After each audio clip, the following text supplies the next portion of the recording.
Vous savez, quelqu'un d'éloigné, là il y a une filiation spirituelle. Il y a un engagement de la part de celui qui prie, mais aussi de Dieu qui écoute. Parce que si Dieu est notre Père, donc ça veut dire qu'il prend soin de nous. Et quand on parle de Dieu comme Père, c'est, si vous voulez, c'est le modèle absolu d'attachement sécure. Et c'est en ça aussi que c'est si compliqué pour les gens et même pour les chrétiens.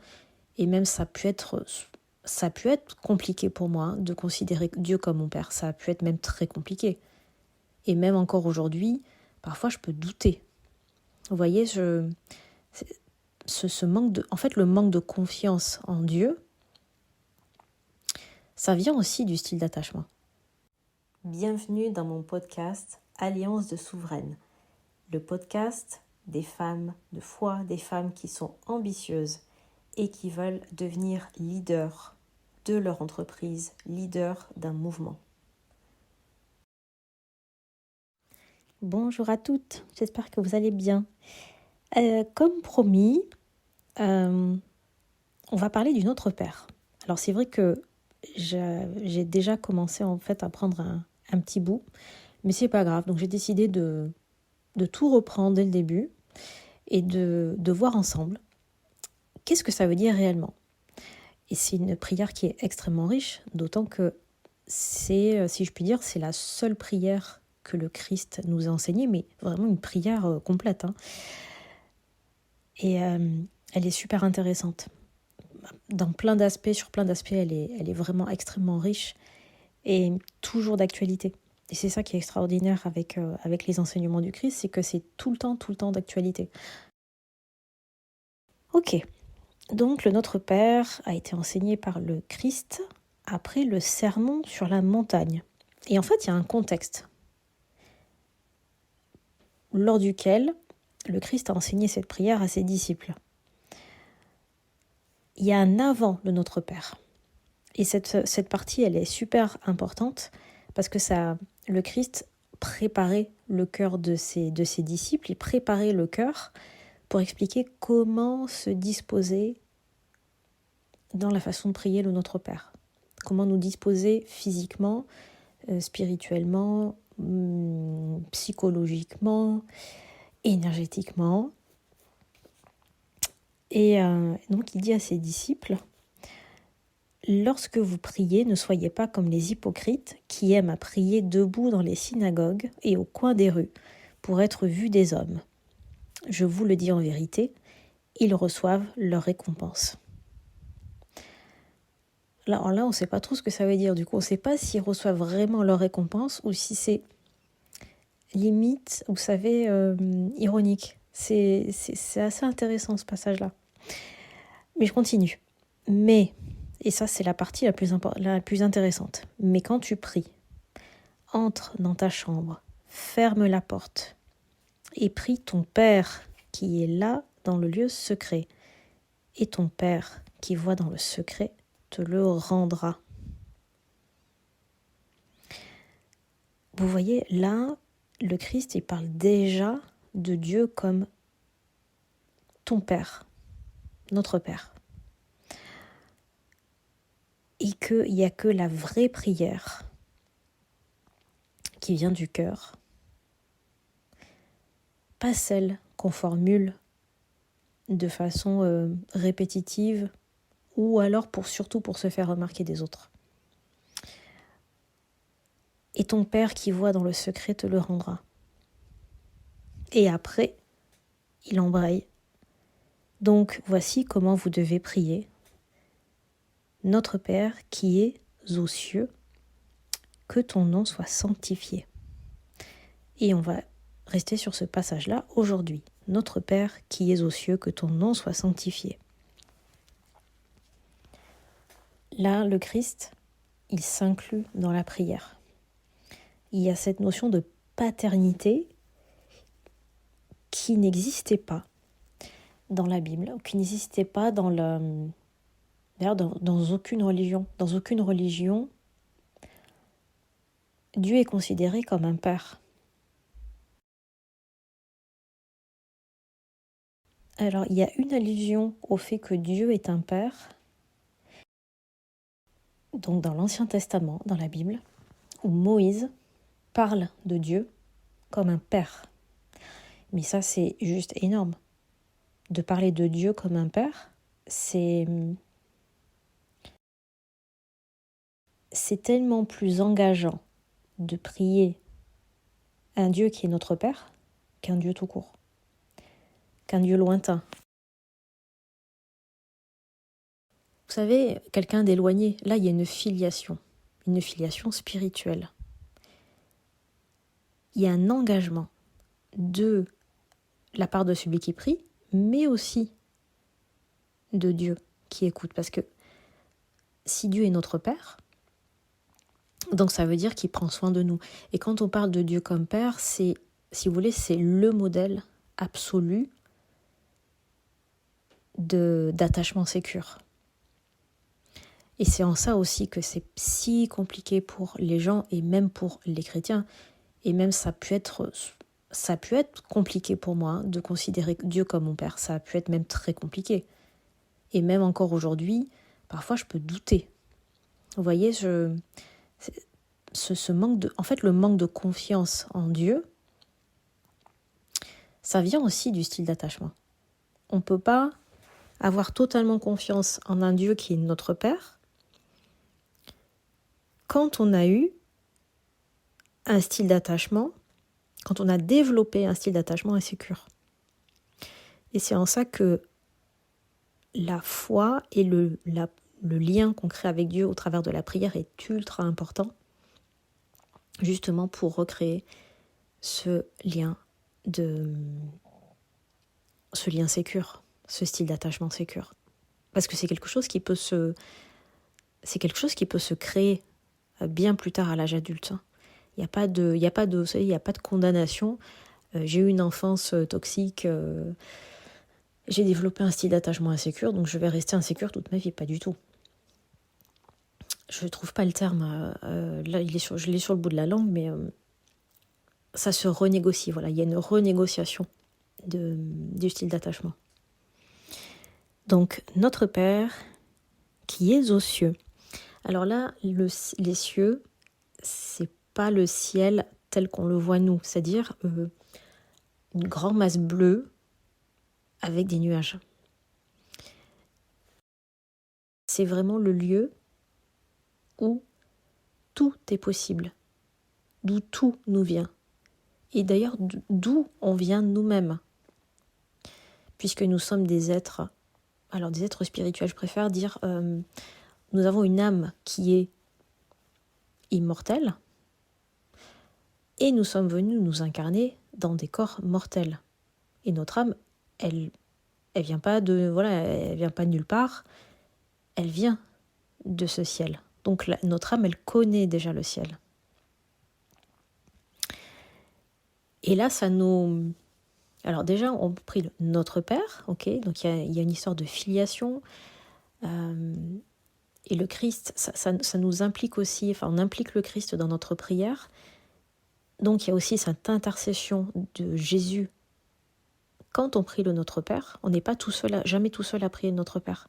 Il y a toujours Jésus prie le Notre Père avec nous. Et aussi tous les croyants, tous les chrétiens. Et c'est comme un retour à la patrie. C'est un avant-goût, le Notre Père, c'est un avant-goût de ce qui attend ce qu'on appelle les élus, donc ceux qui iront au ciel. Alors, on ne va pas rentrer dans le débat aujourd'hui, qui va aller au ciel, qui ne va pas y aller, qu'est-ce que c'est que l'enfer, etc. Mais on en parlera une autre fois si vous voulez. Mais c'est un avant-goût de ce que notre âme connaît déjà et de ce qu'elle aspire à retrouver. Ok, que ton nom soit sanctifié. Le nom de Dieu, c'est pas un nom qui est fixe. D'ailleurs, les Juifs ne disent pas Dieu. On donne pas ça fait penser à Voldemort. Celui dont on ne doit pas prononcer le nom. Ben, c'est un peu le cas pour les Juifs. les Juifs ne parlent pas de Dieu, ne disent pas, ils parlent de Dieu, mais ils ne prononcent pas le nom de Dieu parce qu'il est 3 fois saint. Et comme Dieu est 3 fois saint, est tellement saint que quand on est un être humain, on ne prononce pas le nom de Dieu dans le judaïsme. Mais comme là, on sort du contexte du judaïsme et qu'on rentre vraiment dans la mission du Christ et de créer son Église, en fait, sur Terre aussi, dans la Bible, il y a plusieurs mentions de Dieu. Quand Dieu s'adresse à Moïse et que Moïse lui demande sur le mont Horeb, si je ne me trompe pas, oui, sur le mont Horeb, dans le buisson ardent, Moïse dit « Mais qui es-tu ? Enfin, donne-moi ton nom. » Et Dieu va lui répondre « Je suis celui qui est. »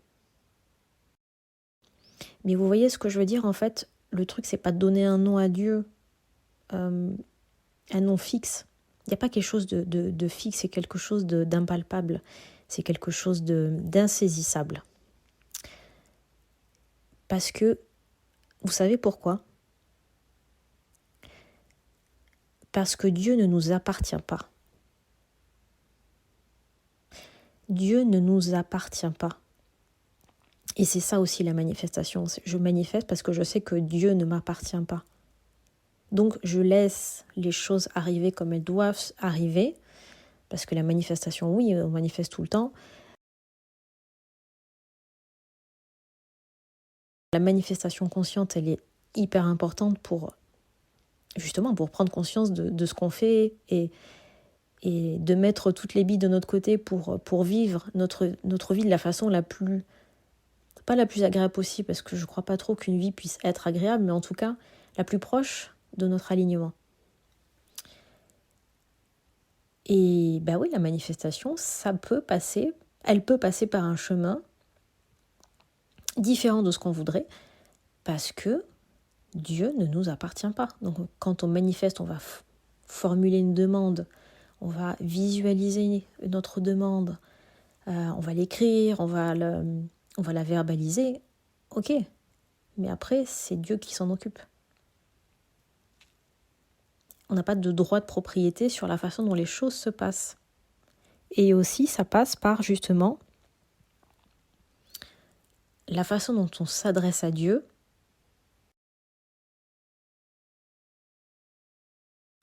Ok, on demande, si vous voulez, on fait une demande, on adresse une demande à Dieu, je vais y arriver. Mais en aucun cas, on a un droit de propriété.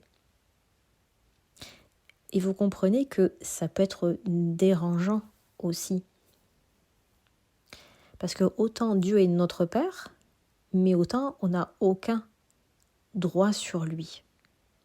C'est-à-dire qu'en tant que Dieu, il fait les choses à sa façon, non pas parce que c'est un Dieu tyrannique, mais parce qu'il fait les choses à sa façon pour notre bien. Et vous avez certainement déjà vécu cette situation où sur le coup, vous viviez une situation où vous avez dit mais c'est pas possible mais qu'est-ce que j'ai fait quoi ? Enfin, pourquoi je vis ça ? Pourquoi je vis ça ? Je vais pas y arriver, pourquoi je vis ça ? C'est trop dur, etc. Puis quelques mois ou quelques années après, vous vous dites, en y repensant, vous vous dites mais heureusement que j'ai pas fait ça, heureusement que j'ai pas été recrutée dans telle boîte, heureusement que j'ai arrêté de fréquenter telle personne. Mais heureusement que j'ai eu tel accident. Parce qu'il me serait arrivé quelque chose de bien pire. Ou heureusement qu'il m'est arrivé telle chose. Parce que ça m'a ouvert les yeux sur ma situation. Et du coup, j'ai rectifié le tir. Et au final, je me suis rapprochée d'une meilleure version de moi. Alors qu'en fait, c'est bien les meilleures versions de soi, mais encore faut-il s'en rapprocher. Parce qu'on peut très bien vivre dans la pire version de soi toute sa vie. C'est ce que font d'ailleurs la plupart des gens. La plupart des gens vivent dans la pire version d'eux toute leur vie, sans chercher à évoluer. D'accord ? Donc là, je parle à des femmes qui évoluent, qui sont dans ce désir de s'élever. Vous avez bien compris. Que ton nom soit sanctifié. Alors, sanctifié veut dire mis à part. Mais Attention, sanctifier ne veut pas dire sanctuariser. Quelque chose qui est sanctuarisé, on n'y touche plus. C'est tellement beau, c'est tellement parfait, c'est rendu inaccessible. Et on n'a pas le droit d'y toucher, on n'a pas le droit de le changer. Alors que là, c'est pas du tout le cas. Que le nom de Dieu soit sanctifié, c'est au contraire qu'on lui apporte de la reconnaissance, de la gratitude, de la joie, et qu'au travers de nos actions, de nos vies, de nos pensées, de tout ce qu'on crée, toute notre vie, sanctifier le nom de Dieu. Vous voyez, c'est très différent de cette notion, et d'ailleurs c'est très mal compris. Souvent le Notre Père est très mal compris. Les gens pensent en sanctuariser et pas sanctifier. Je pense que j'ai dit tout ce que je voulais vous dire sur cette première partie. Mais vous voyez combien c'est riche. Vous voyez combien c'est... le Notre Père, c'est vraiment la prière à elle toute seule qui... c'est un conteneur énergétique. Et c'est d'ailleurs bien pour ça que dans le chapelet, on prie un Notre Père et dit « Je vous salue Marie ». On fait ça 5 fois. Parce que c'est quand même les 2 prières qui sont... Alors oui, elles sont répétitives.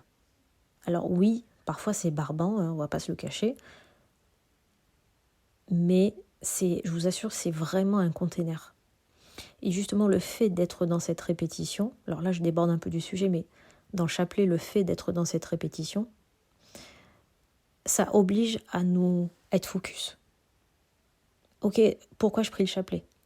Parce qu'on ne prie pas le chapelet pour prier le chapelet. On a une demande, il y a une intercession, il y a un sujet en particulier qui nous tient à cœur. Et c'est ça qui fait que le chapelet va être magnifique.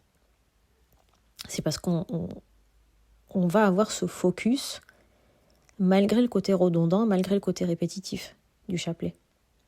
Et c'est ça aussi qui crée le container. C'est pas seulement ce que je vous parlais dans Golden Flow d'ailleurs, hein, pour celles qui étaient dans Golden Flow,